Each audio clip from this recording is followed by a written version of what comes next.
We decided, in advance of the publication of Catalog 61 in September of 2011, to do video segments as a kind of supplement to our written catalog and internet descriptions.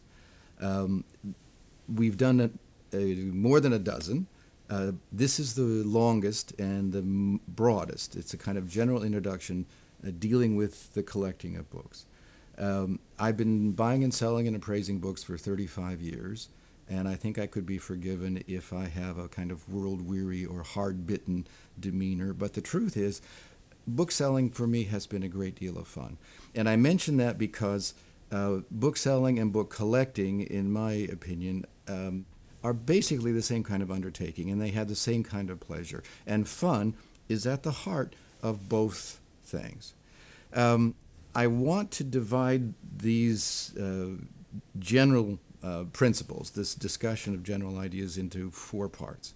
I promise that they'll be short on abstraction, long on exemplification, looking at examples of the principles I'm talking about. It's going to be superficial because we don't have a great deal of time. But if you're willing to listen, you get to look at the good things that will serve as examples. The 4 parts of this introductory discussion. Why do people collect anything? Why do people collect books? How do people collect books?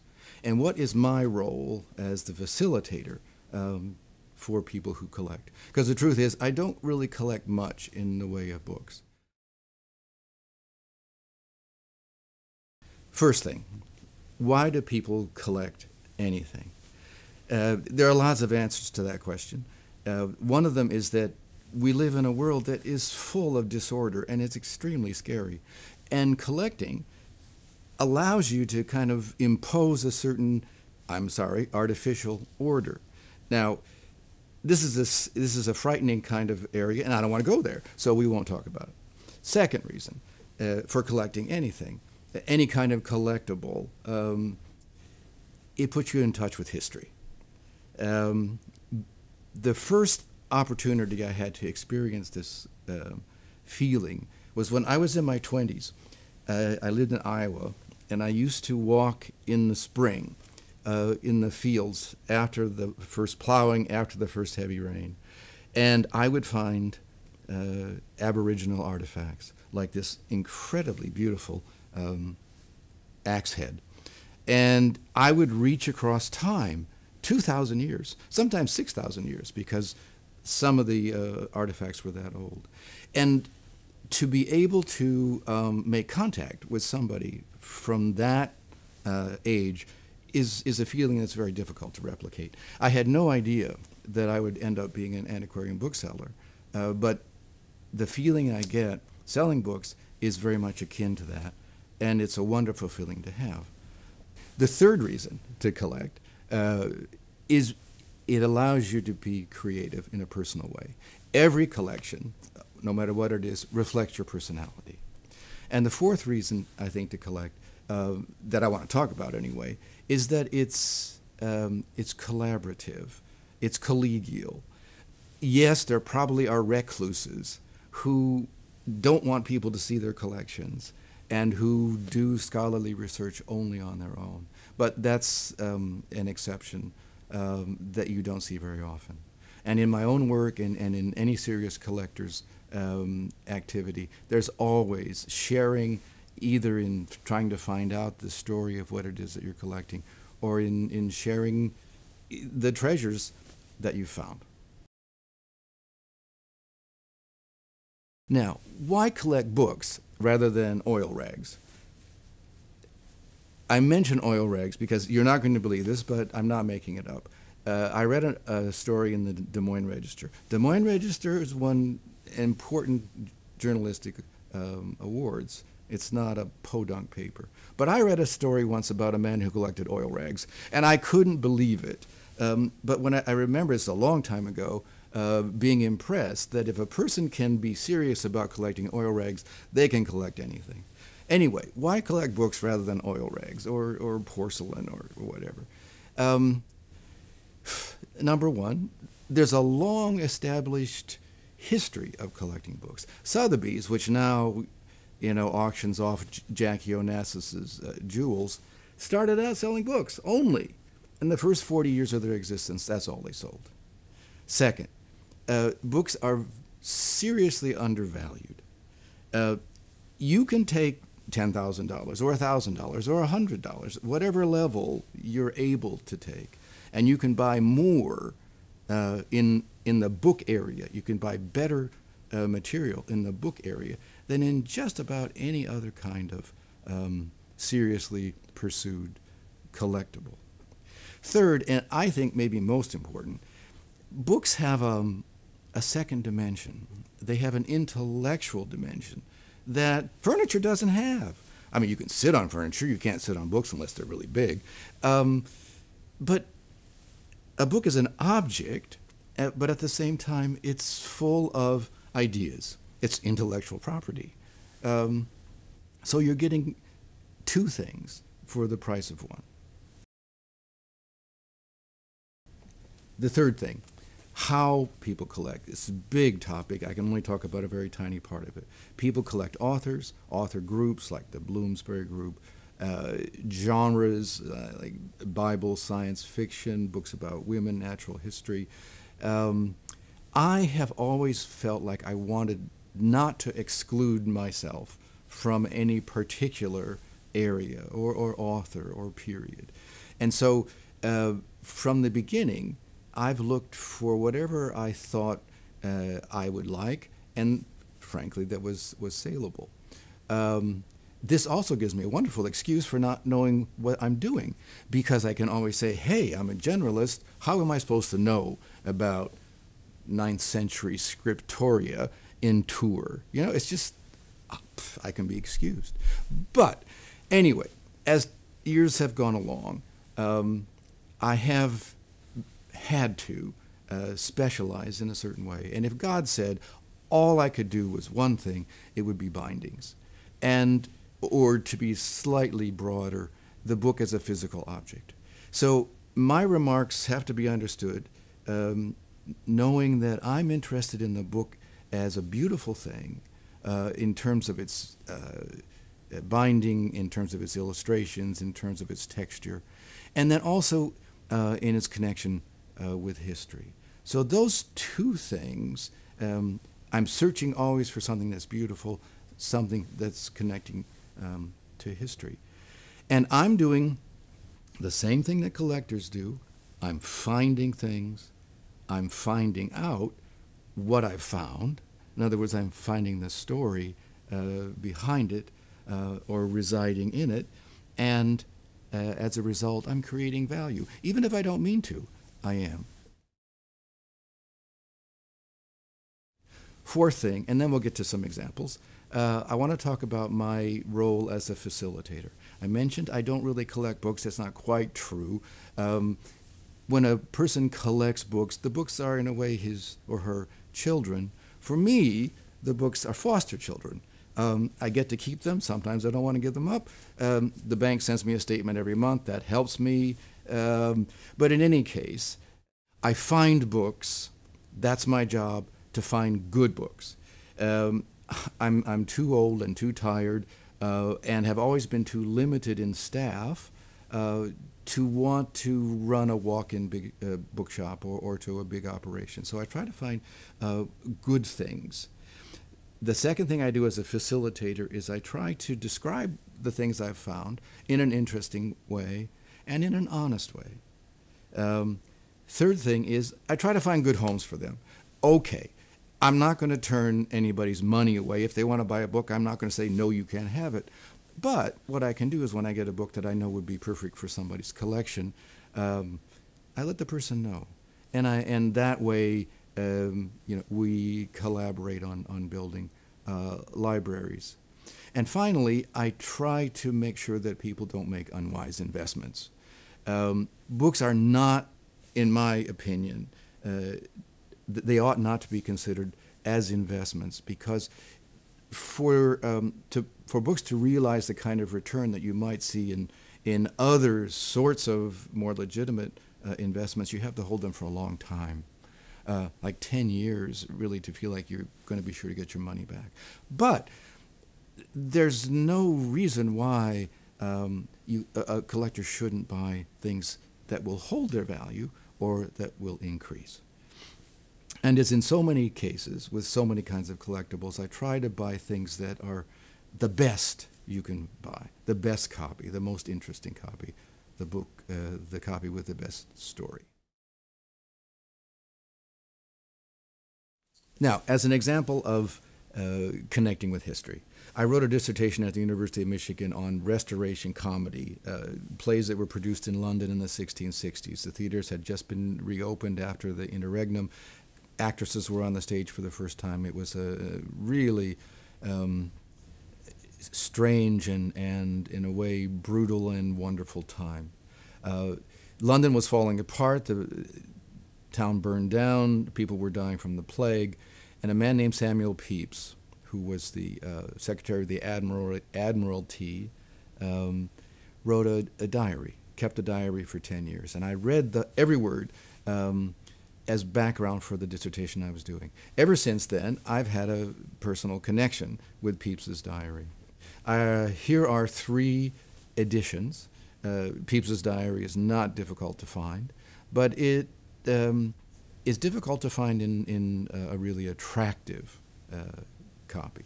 This is mid-19th century 5-volume set bound by a company called Jenkins and Cecil, and it's bound in attractive tree calf, treated with acid so it actually looks kind of like a tree. Undistinguished except in beautiful condition, and looks attractive on the shelf. This is a larger format edition, and this is an edition that's important because it's the first edition where Pepys's account was decoded. He told about historical events, including going to the theater, but he also wrote about his encounters with young women. He was a hopeless womanizer, and he imposed familiarities on one shop girl and tavern girl and street girl after another, always showing a kind of sexual ineptness. And he put the account of these encounters in a code. And it was only in the latter part of the 19th century that a clergyman actually decoded what he had said, and this is the first appearance of that particular text. And it's interesting for that reason. It's also interesting because of the binding by Bainton, very nice strap work design, which is very antique. And it's interesting because it's extra illustrated. In addition to the text, inserted into it are plates showing the people who are important in the narrative, including a portrait of Pepys. You can see he was not a terribly, what shall I say, debonair kind of guy, not the kind of person who would necessarily attract women. And then finally, the third set I have is interesting mainly because it's compact. It's 3 volumes in a lovely Sangorski binding, but it is done on India paper, and you can stick it in a small place. Bibles is a category of collectible books that a lot of people are interested in. People collect Bibles because of their religious faith, but for other reasons as well. A good friend of mine decided to begin his collecting of antiquarian books with Bibles because he said they were the world's best bestseller. And in fact, that's the case. I have 3 here, just as examples from my current inventory.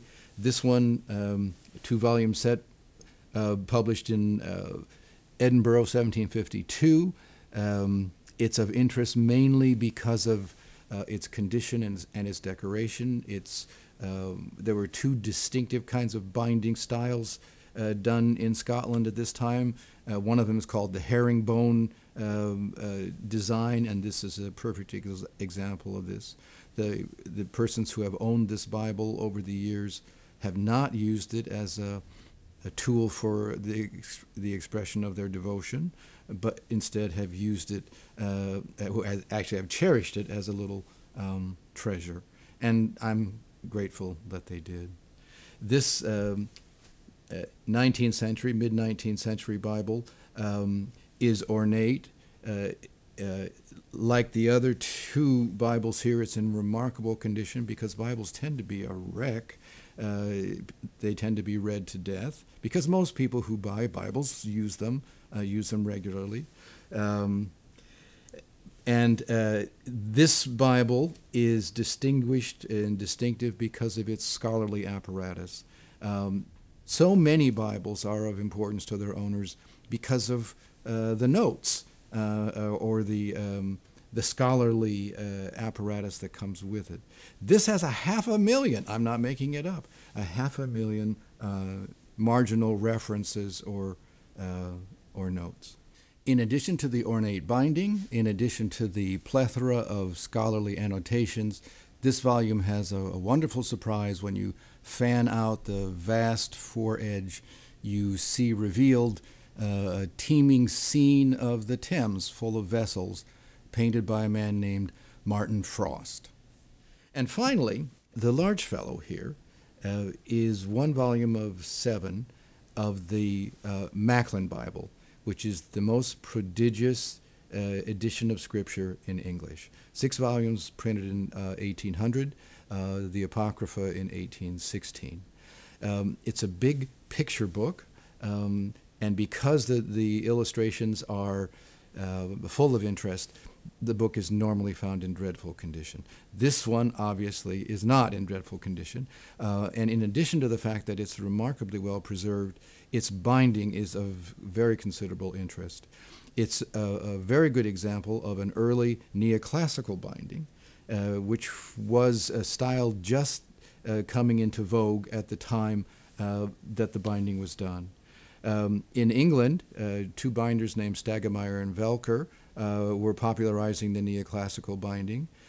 In Stockholm, there was a guy named Standlander, and in Vienna, there was a binder named Georg Friedrich Krauss, and he's the man who did this binding.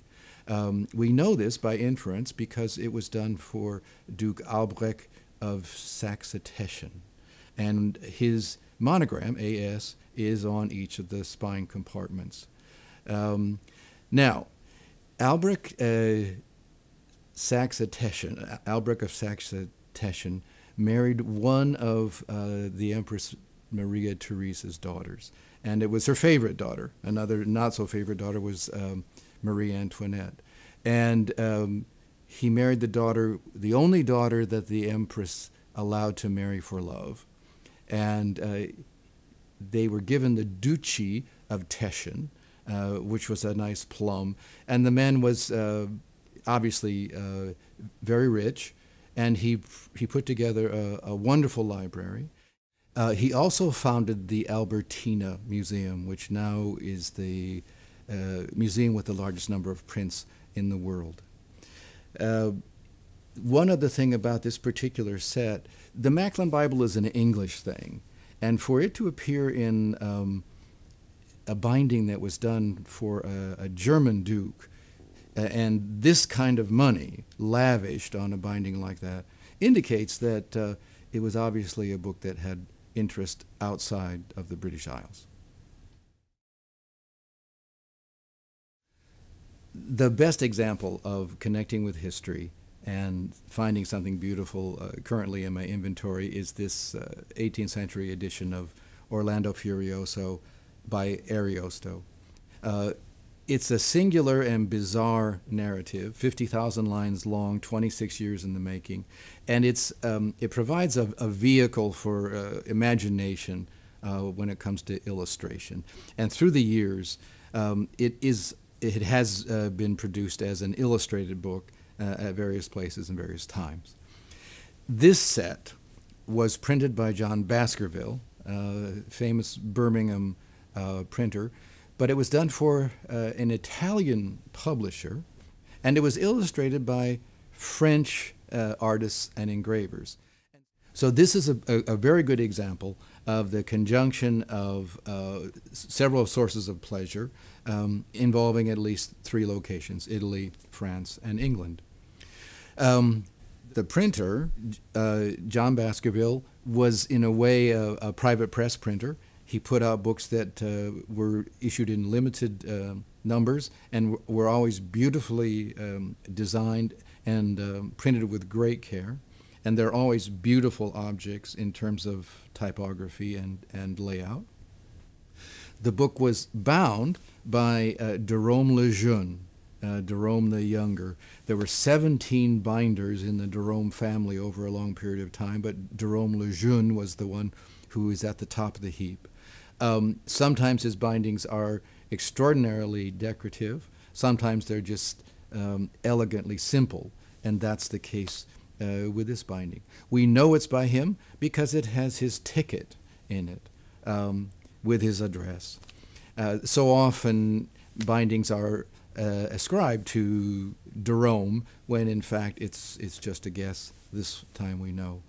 And the illustrations are wonderful. They're by a series of French artists and designers.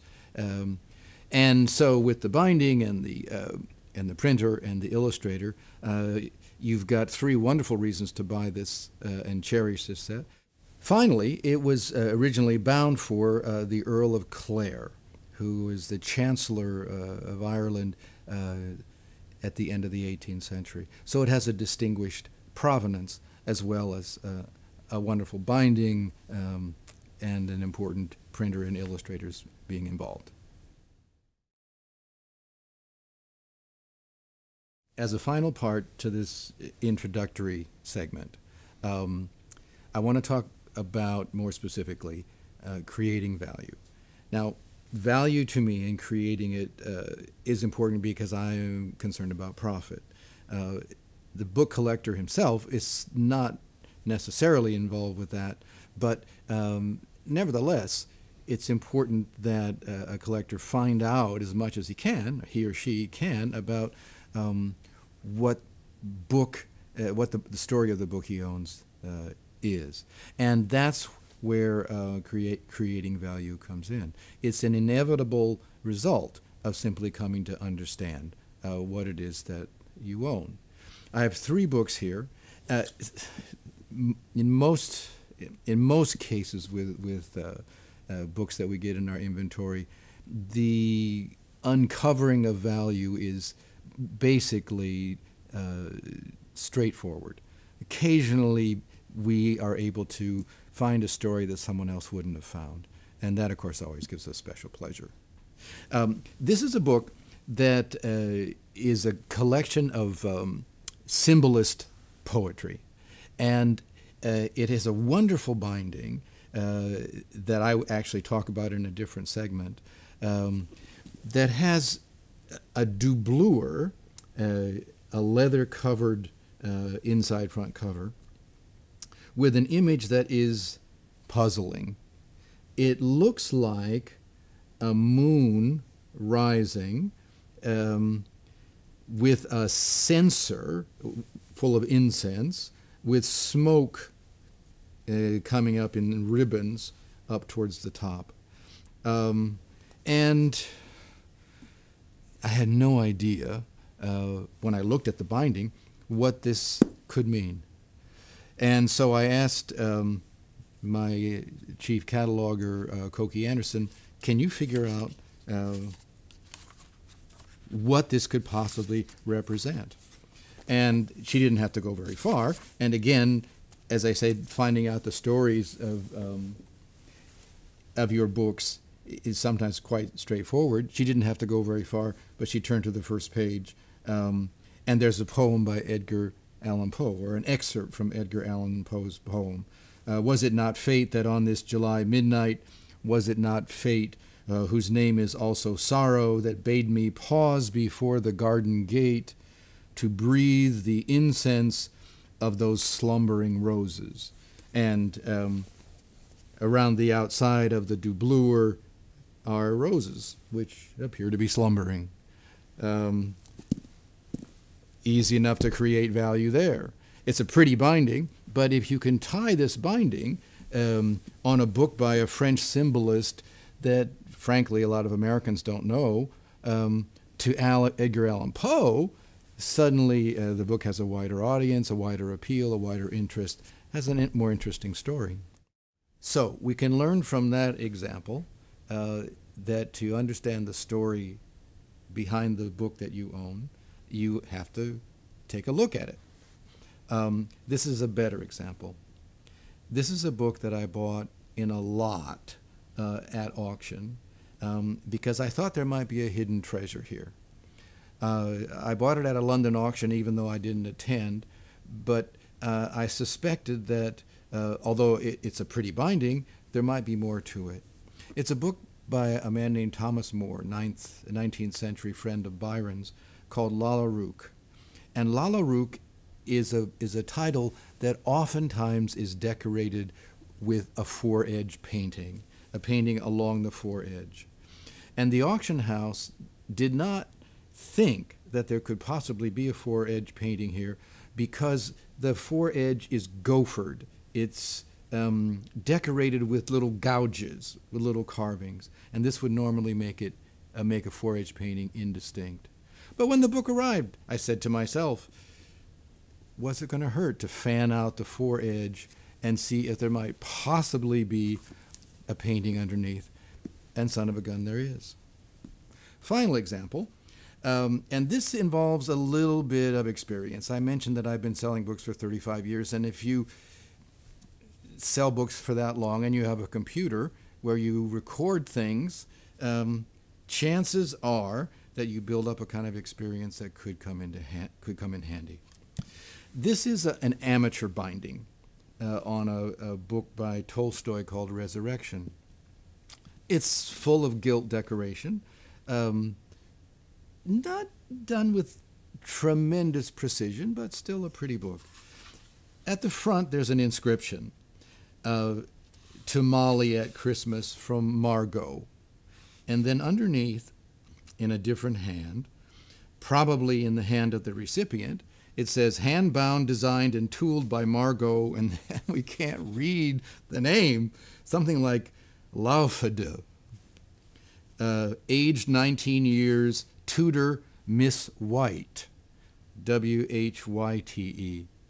And that little phrase, tutor Miss White, she was the one who tutored Margot, that opened a door that someone else might not have known how to open. Because we know that Miss White has to be Madeline White. Madeline White was the only female student of Thomas J. Cobden Sanderson, the most important figure in the history of modern English bookbinding. He tried to teach his daughter Stella. She was not interested. Madeline White was his only pupil. After she worked with him, she went on to teach bookbinding in St. Andrews, and it's clear that Margot, whoever, was a student of hers. And so instead of having a kind of interesting amateur binding, we've got an interesting amateur binding that has a connection to a grand figure in the history of bookbinding. I mentioned earlier in this general discussion about why people collect books and how they collect books, the idea of collegiality or collaboration. And it's important for me to state what a lot of book collectors and book dealers know already, that it's not what you know that allows you to succeed as a bookseller or collector, but it's who you know who can tell you what it is that you don't know, but that maybe you suspect. When I saw this leaf as part of the structure of a book, of a later binding, my instincts told me that that I should buy it. I knew from my experience that it was early. I couldn't have said that it was the 9th century, that it was from the 9th century. It was certainly before the 13th century, certainly before the 12th century, but then my experience doesn't give me the right answers. And that's where I turn to my colleagues. And that's where collegiality and collaboration come in. That's where I call Professor Edwin Hall, a retired professor of medieval history at Wayne State University in Detroit.